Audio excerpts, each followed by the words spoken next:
Tajikistan is a Muslim-majority country, but the country's upper house of parliament has passed controversial legislation. Under the leadership of its chairman, Rustam Emomali, last week, the country officially passed a law which prohibits foreign clothing. Want to know more about the hijab ban in Tajikistan? Here's the video.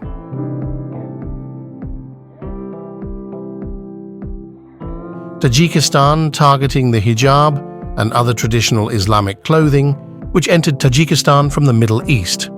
Those who violate the law face fines ranging from 7,920 Tajik somoni, nearly 729 for ordinary citizens, to 54,000 somoni, 4,975 for government officials. Especially for religious figures, they can be fined 57,600 somoni, around 5,963. Celebrations of two Islamic religious holidays, Eid al-Fitr and Eid al-Adha, are also prohibited for children, a law passed earlier this month. Tajikistan previously had a tradition of Eid Gardak, where children went door to door to collect pocket money on the Eid al-Fitr holiday. The president of Tajikistan, Emomali Rahman, said that the ban on the hijab was to protect Tajik culture and reduce the influence of religion among society. In fact, Tajikistan's traditional clothes are full of color and were adopted from the Persian clothing style. During his time as president, Rahman seemed ambitious about implementing secularism in Tajikistan under the pretext of reducing extremism. This opinion was reflected in a number of policies he took. Some of these actions include forcibly shaving beards, limiting the age of people entering mosques, prohibiting the use of the hijab, and closing large mosques on a large scale. Thousands of mosques were also closed within a year. Some places of worship became health facilities and some were transformed into tea shops. Tajikistan's Religious Affairs Committee claims as many as 2,000 illegal mosques have been converted into tea houses, barber shops, cultural centers, medical clinics, and kindergartens.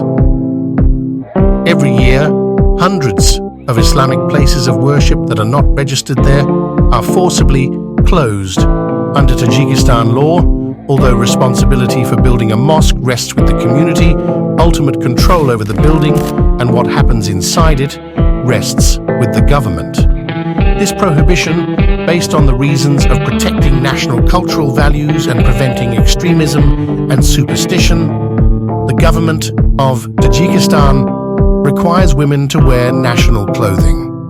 This decision is in the spotlight because Tajikistan, a country with a Muslim majority, around 96% of the total population, has taken steps that are contrary to the beliefs of the majority of its population. Tajikistan's president, Emomali Rahman, who has ruled the country for more than 3 decades, is known for his authoritarian and iron-fisted leadership, including the elimination of presidential term limits in 2016 and a ban on religious-based political parties. These steps, however, show Tajikistan's trend towards secular rule, which differs from trends in several other Muslim countries. In Central Asia, as previously discussed, the government prohibits its citizens from wearing Muslim clothing. The president of Tajikistan said the ban on Muslim attributes was carried out to protect national cultural values and prevent superstition and extremism. In recent years, Tajikistan has also tightened the ban on wearing religious clothing and attributes, especially Muslim clothing. This is true in schools and some workplaces. Tajikistan closed at least 2,000 mosques in 2017. The government claims that the closure was at the request of local residents